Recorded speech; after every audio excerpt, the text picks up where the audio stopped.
Salam Vincenzian, sesaat lagi kita akan mengikuti Rehavin, renungan harian Vincenzian yang dipersembahkan oleh Romo-Romo Kongregasi Misi. Jangan lupa untuk selalu dukung channel ini dengan like, subscribe, dan share. Yakobis dari kedalaman hati.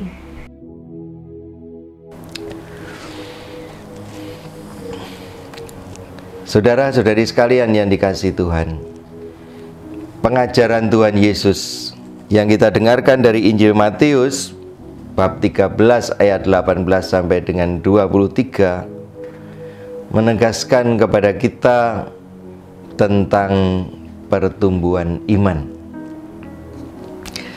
Tentu saja kita semua cukup mudah membayangkan bagaimana bertumbuhnya tumbuh-tumbuhan di sekitar kita. Benih itu sesungguhnya merupakan sesuatu yang sudah sempurna. Segala potensi kehidupan ada di dalam benih itu untuk pertumbuhannya. Namun benih itu juga bukan barang jadi, masih harus diproses supaya energi potensi yang ada di dalamnya itu bisa tumbuh dan berkembang. Ketika benih itu diolah, diproses, dia akan menjadi satu tumbuhan yang nanti pada akhirnya bisa menghasilkan buah. Nah, Tuhan Yesus menggambarkan sungguhnya iman itu memang baik, memang sempurna, tetapi iman itu belum final, memerlukan proses pertumbuhan di dalam diri setiap pribadi. Maka persoalannya terletak pada bagaimana sesungguhnya setiap pribadi kita itu menerima firman, menerima iman itu, memproses, mengolahnya dengan tekun, dengan setia, sehingga bisa menghasilkan buah, bisa berlipat ganda. Tuhan Yesus menggambarkan dengan perbedaan-perbedaan tanah di mana benih itu jatuh dan kemudian bertumbuh. Ketika jatuhnya pada tanah yang subur, hasilnya luar biasa. Maka saudara sekalian yang dikasihi Tuhan, Tuhan Yesus mengajak kepada kita untuk tidak berdiam diri setelah menerima iman. Tuhan Yesus mendorong kita untuk tidak malas memproses iman yang kita punya supaya bisa maksimal hasilnya. Persoalannya bukan terletak pada seberapa baik, seberapa bermutunya benih yang dikatakan benih iman, itu pasti baik. Perjuangan dan pergulatan setiap pribadi itulah yang kemudian nanti menentukan bagaimana sebetulnya iman itu nanti menghasilkan buah sesuai dengan yang seharusnya, atau iman itu menjadi iman yang nampaknya seperti sia-sia. Maka saudara-saudari sekalian kasih, betapa Tuhan Yesus ingin mengajak kita untuk menjadi tanah yang subur. Usahakan menjadi tanah yang subur, biar benih iman yang kita miliki itu sungguh-sungguh bertumbuh, berkembang, dan menghasilkan buah berlipat ganda. Dari segi yang lain, kita bisa merenungkan firman ini sebagai suatu dorongan yang oleh Tuhan Yesus berikan kepada kita semua untuk tidak merasa diri cukup dengan kondisi yang ada.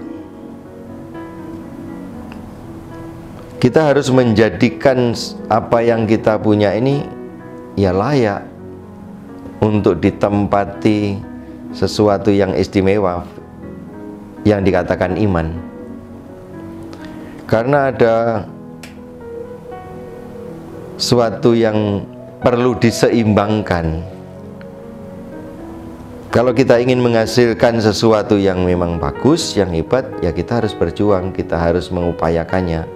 Tidak boleh dibiarkan, tidak boleh ditelantarkan, apalagi diabaikan lalu dilupakan.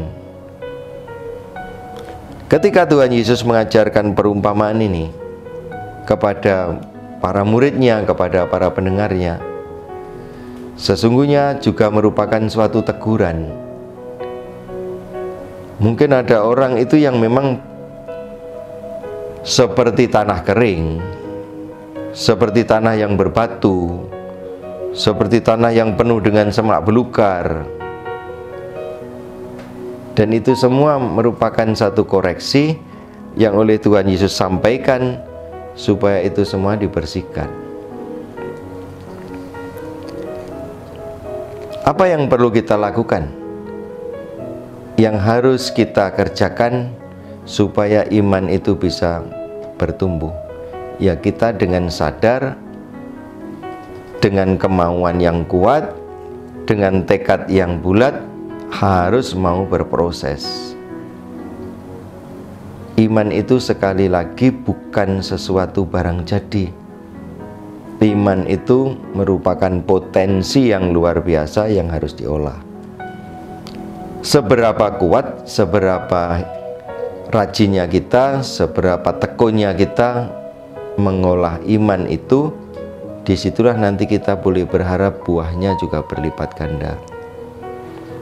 Maka saudara-saudari sekalian yang dikasihi Tuhan, semoga sabda yang hari ini kita dengarkan mendorong kita untuk menjadi yang terbaik bagi firman Tuhan yang ditempatkan dalam diri kita. Banyak yang bisa kita kerjakan, banyak yang bisa kita lakukan untuk memproses diri kita menjadi tanah subur. Tentu tidak gampang, ada rintangan-rintangan yang menghadang kita, dan kita diajak untuk berjuang terus. Maka nikmatilah iman yang seperti ini, yang kita hayati dalam hidup sehari-hari, melewati apa yang disebut dengan kegembiraan, kesukaan, tapi juga mungkin kita harus melewati yang namanya penderitaan, yang namanya kesusahan. Tapi seperti petani yang mengolah tanah dan tekun setia di sana, petani yang tahu bagaimana mengolah tanah, dan dia akan menghasilkan buahnya, tanaman itu akan subur atau tidak juga tergantung dari perjuangannya. Demikian pula iman kita. Amin.